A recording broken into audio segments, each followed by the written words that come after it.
नमस्कार बच्चों। कल मैंने आप लोगों को कहानी लेखन पढ़ाई थी, जिसमें कल का होमवर्क था चींटी और हाथी। वीडियो देखना था और उसे देखने और सुनने के बाद आपको कहानी लिखना था। तो मुझे उम्मीद है कि आप लोग ये कहानी ज़रूर लिख लिए होंगे। तो आज मैं आप लोगों को व्याकरण संबोध से पाठ 3 शब्द रचना पढ़ाऊंगी। का गुलमोहर की बुक में आपका चैप्टर 1 to 5 कंप्लीट हो चुका है। कहानी लेखन और अनुच्छेद लेखन भी कंप्लीट हो चुका है और व्याकरण की टेक्स्ट बुक में आपका चैप्टर 1 और 2 कंप्लीट हो चुका है। आज मैं आप लोग को पढ़ाऊंगी चैप्टर 3, जिसका नाम क्या है?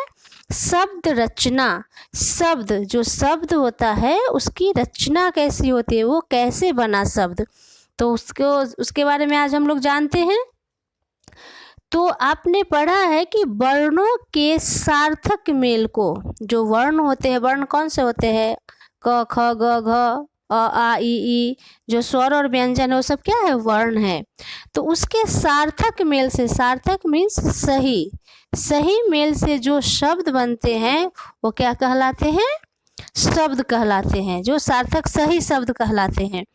तो जैसे सार्थक, अब यहाँ पे है सूरज, तो जैसे स उ र अ ज अ, तो सूरज, तो ये सही शब्द हुआ। लेकिन अगर इसी को हम पहले लिख देंगे ज र सु, तो ये कौन सा शब्द बन गया? जरसु। कोई शब्द होता है? नहीं होता है, तो ये हो गया निरर्थक।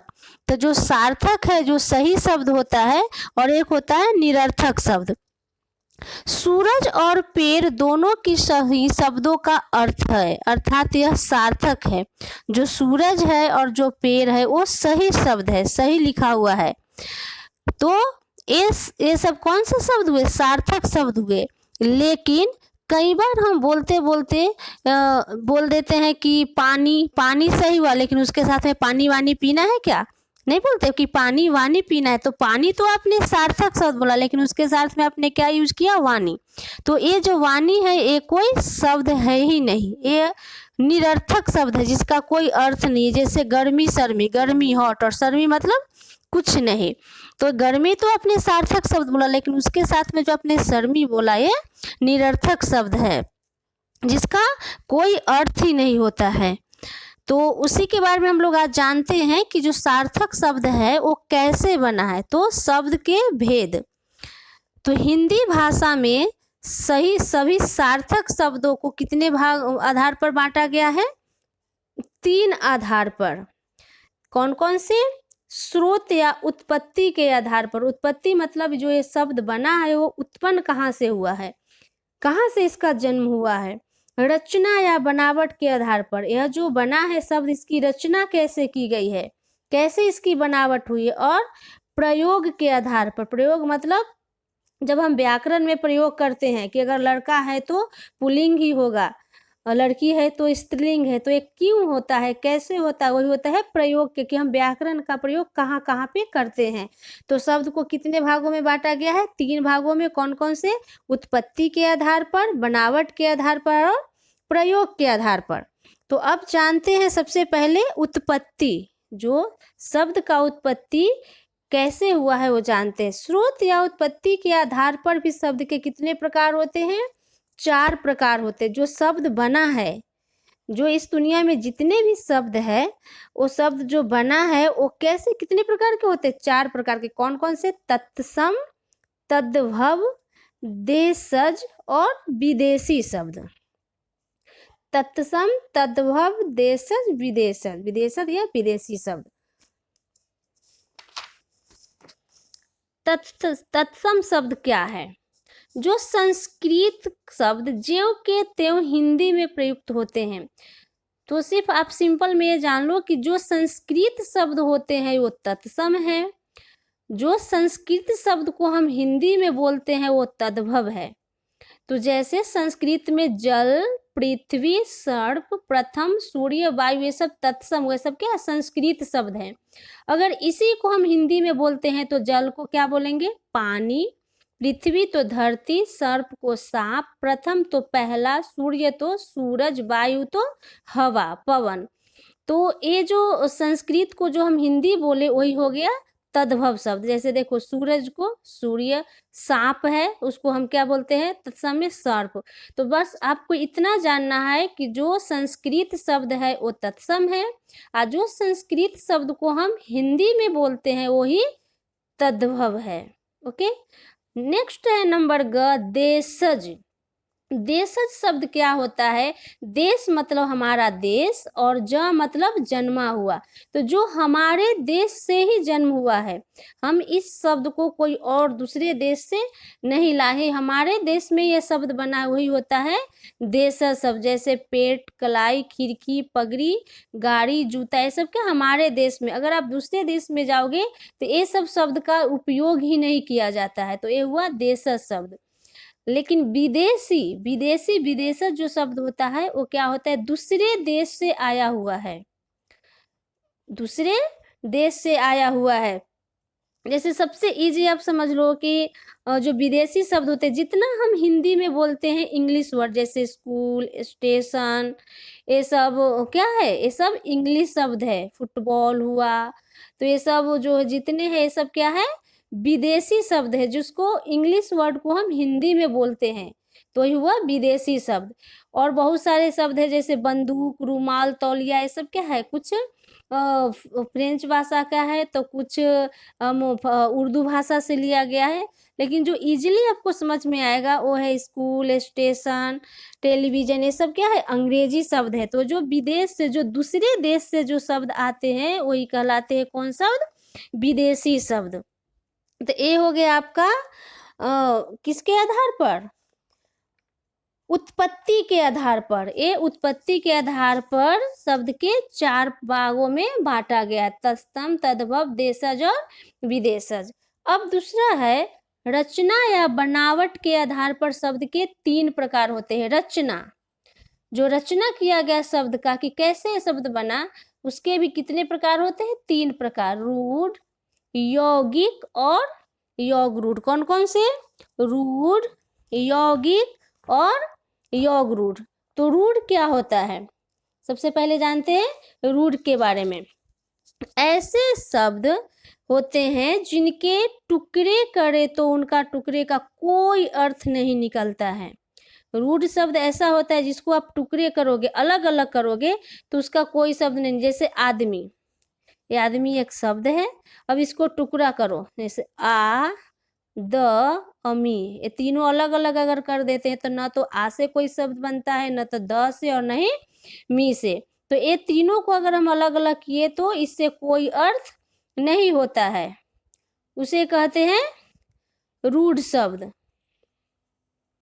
जैसे कवि, घर, दूध, पशु, दोस्त।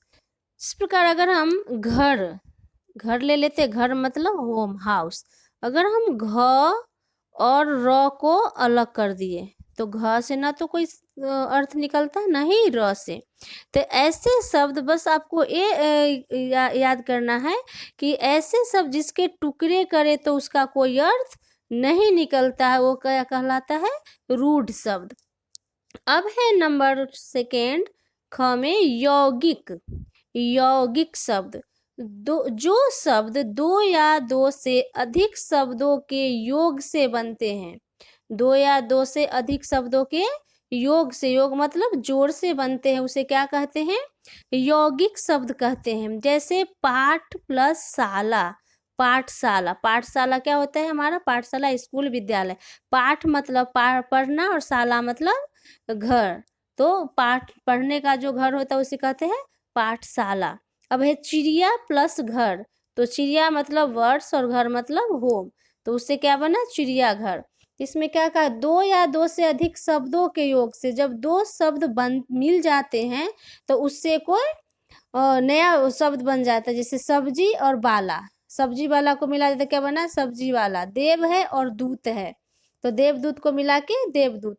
तो जो शब्द 2 या 2 से अधिक शब्दों से मिलकर, किससे? 2 या 2 से अधिक शब्दों के योग से बनते हैं, उसे कहते हैं यौगिक शब्द। जैसे पुस्तक प्लस आलय, तो पुस्तक का क्या होता है? पुस्तक मतलब किताब और आलय मतलब घर, तो क्या बन गया? पुस्तकालय। तो ऐसे शब्द को कौन सा शब्द कहते हैं? यौगिक शब्द। और तीसरा है यौगरूढ़। यौगरूढ़ ऐसे शब्द होते हैं जो यौगिक शब्दों की तरह दो या दो से अधिक शब्दों के योग से तो बनते हैं, पर इनका एक विशेष अर्थ होता है। जो यौगरूढ़ होते हैं वो भी दो शब्द से ही बनते हैं, लेकिन जब ये दोनों शब्द को मिलाते हैं तो उसका क्या अर्थ होता है? एक विशेष अर्थ निकलता है, कुछ अलग अर्थ निकलता है। जैसे है यहाँ पर हिम प्लस आलय, तो क्या बना? हिमालय। हिमालय पर्वत। लेकिन हिम मतलब क्या होता है? बर्फ, और आलय मतलब घर। तो आप उस प्रकार से, जैसे दशानन, तो दशानन है तो 10 प्लस आनन, तो 10 मतलब 10 10, और आनन मतलब सिर। तो क्या होगा? जिसके है 10 आनन, अर्थात इसको क्या बोलते हैं? दशानन को रावण। नीलकंठ, तो नीला है कंठ जिसके, तो नीलकंठ से हम किसको बुलाते हैं? शिव भगवान को। पीतांबर, पीला अंबर, किसको बुलाते हैं? पीतांबर। पीतांबर मीन्स विष्णु भगवान। लंबोदर, लंबा उदर, लंबा और उदर मतलब पेट, तो इसको लंबोदर किसके नाम से, किसको बुलाते हैं लंबोदर नाम से? गणेश।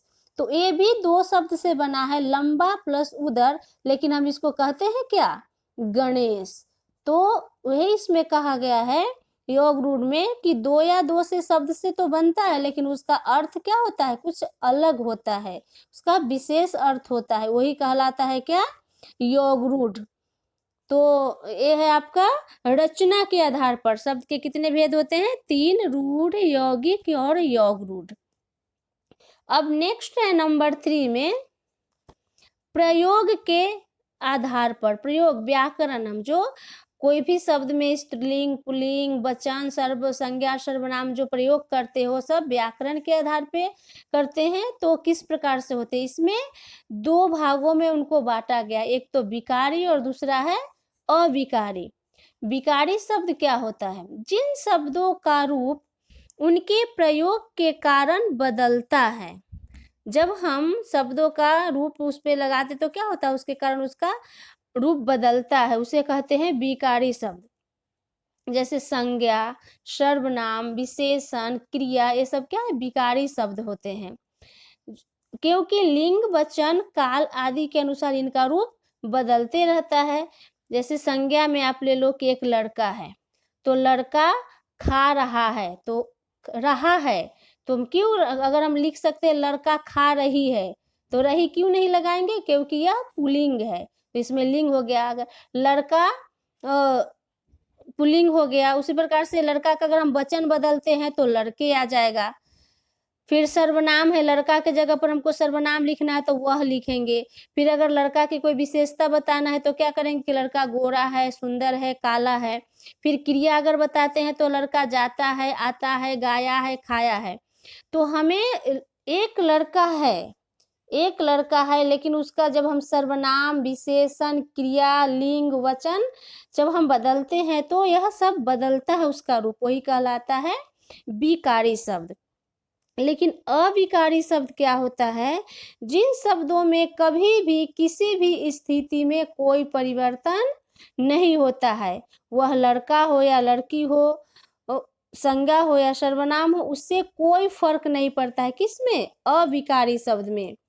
जैसे अगर आपने लिखना है आपको कि लड़का धीरे धीरे पढ़ रहा है, तो ये हुआ लड़का पुल्लिंग है, धीरे धीरे पढ़ रहा है। लेकिन अगर मुझे लिखना है कि लड़की धीरे धीरे पढ़ रहा है, तो क्या लड़की में भी हमने क्या यूज किया? धीरे धीरे। क्या हम बोलते हैं कि लड़की धीरे धीरे पढ़ रही है? नहीं ना। क्यों? क्योंकि ये अविकारी शब्द है, जो परंतु, यहाँ, वहाँ, धीरे धीरे, किंतु, ऐसा, तैसा, जैसा, ये शब्द जो जितना है वो सब अविकारी शब्द है। तो इसीलिए हमने लड़का में भी धीरे धीरे यूज किया और लड़की में भी धीरे धीरे यूज किया। तो जो ऐसे शब्द होते हैं उसे कहते हैं अविकारी शब्द। अब अविकारी शब्द भी होते हैं, वो 4 प्रकार के होते हैं, और क्रिया विशेषण, संबंध बोधक, समुच्चय बोधक और विस्मयादि बोधक। बट इसकी जानकारी हम आगे के चैप्टर में आपको विशेष प्रकार से देंगे, इस सब का डेफिनेशन के साथ में। तो आज आपको सिर्फ इतना जानना है कि विकारी में जो होता है उसका प्रयोग करने पर रूप बदलता है, लेकिन अविकारी में ज्यों का त्यों रहता है, उसमें कोई परिवर्तन नहीं होता है। तो वही होता है शब्द के प्रकार, प्रयोग के आधार पर, व्याकरण के आधार पर। तो चलिए अब हम लोग कुछ एक्सरसाइज करते हैं तो आप लोग को ज़्यादा समझ में आएगा। सबसे पहले है यहाँ पे, उत्पत्ति के आधार पर शब्द कितने प्रकार के। उत्पत्ति, उत्पन्न कहाँ से हुआ था, तो आप लोग ने पढ़ा था कि उत्पत्ति के आधार पे क्या होता है, 4 प्रकार के। कौन कौन से, तत्सम, तद्भव, देशज और विदेशज। तो तत्सम कौन से होते हैं, जो संस्कृत में ज्यों के त्यों। तो आपको यहाँ पर 2 लिखना है, जैसे मैं अभी एक लिख दे रही हूँ यहाँ पे, अग्नि, और दूसरा आपको अपने आप लिखना है। तद्भव में, तद्भव का कोई भी शब्द लिख लेते हैं। अग्नि का हम हिंदी में क्या बोलते हैं, आग। तो चलो आग।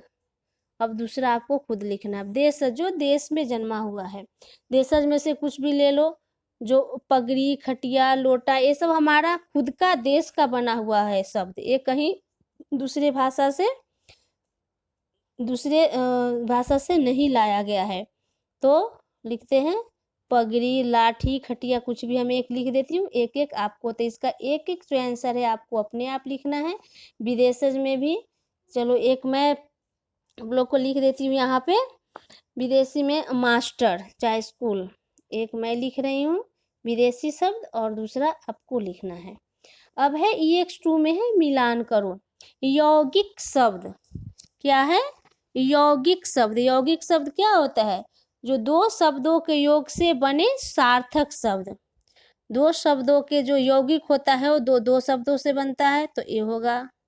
अविकारी शब्द, अविकारी शब्द का आप लोगों ने अभी पढ़ा था। तो ये जो है आपको EX2 बहुत ही इजी है, आपको ये खुद ही करना है, मैं नहीं करा रही हूँ, आप लोग खुद पेंसिल से कीजिए। अगर मिस्टेक होता है तो मैं आप लोग को कल करेक्शन कराऊंगी इसका। नेक्स्ट है EX3 में, निम्नलिखित शब्दों के तद्भव रूप लिखो। तद्भव आप लोग को मैं पढ़ाई थी कि तत्सम होता है वो होता है संस्कृत, और तद्भव होता है वो हिंदी। तो सूर्य संस्कृत है, तो इसका क्या होगा हिंदी में, सूरज, सूरज। फिर है घृत, घृत को हिंदी, घृत ये संस्कृत हुआ, इसको हिंदी में बोलेंगे घी। इसी प्रकार से आप बुक रीड करेंगे, इस सभी बुक में दिया हुआ है, और पढ़ेंगे ये सब, तो आसानी से आप इसका आंसर दे सकते हैं। उसी प्रकार से ये तत्सम शब्द लिखे। अब है इसको चांद है, अब इसको संस्कृत में है, तो हम चांद को क्या बोलते हैं, चंद्र। 5 है तो पंच। इस प्रकार से इसको तत्सम शब्द लिखना है। घी है तो घृत, हाथ है तो हस्त, सांप है तो सर्प, कान है तो कर्ण। तो हस्त, चलिए एक मैं लिख देती हूँ, हाथ का हस्त। अब ये है नीचे दिया गया है, नीचे दिए गए योगरूढ़ शब्दों के विशेष अर्थ बताओ। मैंने अभी आपको एक्सप्लेन की थी, तो बताई थी कि 2 शब्दों से बनते हैं, लेकिन इस शब्द का अर्थ कुछ और। जैसे नीलकंठ, नीलाकंठ, तो नीलाकंठ किसका होता है, कौन से भगवान का, शिव जी का, शिव जी। पीताम्बर, पीलाम्बर किसको बोलते हैं, विष्णु भगवान या श्री कृष्ण। तो विष्णु या श्री कृष्ण भी लिख सकते हो आप। नेक्स्ट है जलज, जलज, जलज किसको बोलते हैं, कमल। जल प्लस जल में जन्मा हुआ, कमल। नेक्स्ट है दशानन, दस है, दशानन हम किसको बोलते हैं, रावण को। ये बहुत इजी है, दशानन, लंबोदर, राष्ट्रपिता। आपको अपने आप ये तीनों करना है। तो बहुत ही इजी आज का होमवर्क है। ध्यान से आप इस पाठ को रीड करेंगे, और रीड करने के बाद आपको इसका आंसर लिखना है। पेंसिल से लिखेंगे, जो कि कुछ भी मिस्टेक होती है तो आप उसको इरेज करके मैं आपको करेक्शन करा दूंगी। और दूसरा होमवर्क मैं कुछ नोटबुक में भी दे रही हूँ, देख लेना आप लोग एक बार। नीचे दिए गए तत्सम शब्दों के तद्भव रूप लिखो। सर्प है तो क्या यहाँ लिखेंगे, सांप। फिर प्रथम है तो पहला। इस प्रकार से आपको तत्सम शब्द लिखना है। तत्सम शब्द को तद्भव में कन्वर्ट करना है, जो ये संस्कृत दिया हुआ उसको हिंदी में लिखना है। और दूसरा है नीचे दिए गए शब्दों के रूढ़ यौगिक और योग रूढ़ में अलग कीजिए। जैसे कवि, सब्जी वाला, दूध वाला। तो इसमें से रूढ़ कौन कौन है? तो जिसके हम टुकड़े करेंगे तो कोई अर्थ ना निकलेगा। तो जैसे कवि हुआ, दूसरा कौन सा होगा? दूध होगा,